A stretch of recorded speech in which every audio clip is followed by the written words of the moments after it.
দায়িত্ব কি? এই দায়িত্ব, দায়িত্বের ভার মানুষকে কতটা বদলে দেয়। আমি দেখেছি দায়িত্ব কিভাবে মানুষকে বদলে দেয়। আমি দেখেছি দায়িত্ব কিভাবে মানুষের স্বপ্নগুলোকে গলা টিপে হত্যা করে দেয়। আমি দেখেছি দায়িত্ববান মানুষগুলো নিজের স্বপ্নকে বিক্রি করে আপন মানুষগুলো স্বপ্ন পূরণ করতে সমাত্র যোগান দেন। দায়িত্ব দায়িত্ব রাগী মানুষকে শান্ত করে দেয়।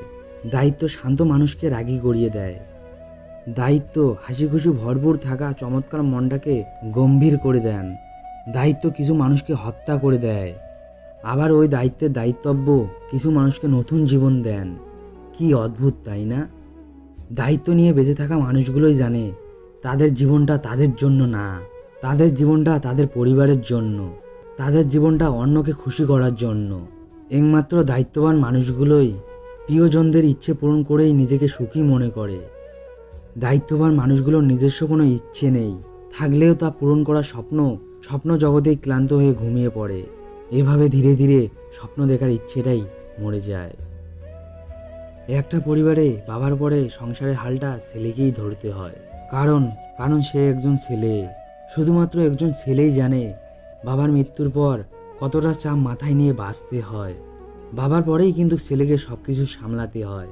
মায়ের অসুখ, ছোট বোনের বিয়ে এবং পরিবারের কথা চিন্তা করে রাত দিন পরিশ্রম করে পাহাড় সমান টেনশন মাথায় নিয়ে দিন শেষে হাসি মুখে বাড়ি ফিরতে হয়, কারণ সে একজন ছেলে। একজন ছেলের চোখের কান্না একদমই মানায় না। যতই খারাপ পরিস্থিতি থাকুক না কেন, তাকে হাসি মুখে সবকিছু মেনে নিতে হয়।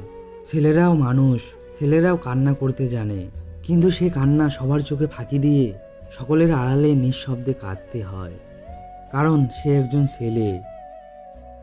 মেয়েদের মন খারাপ হলে তারা যে কারোর সঙ্গে শেয়ার করতে পারে, কিন্তু ছেলেরা তা পারে না, কারণ সে একজন ছেলে। সৃষ্টিকর্তাকে যখন জিজ্ঞেস করলাম এত কষ্ট কেন দাও, সৃষ্টিকর্তা হেসে বলল, আমি তো সবাইকেই খুশি দেই, কিন্তু একজনের খুশি অন্যজনের কষ্টের কারণ হয়ে দাঁড়ায়।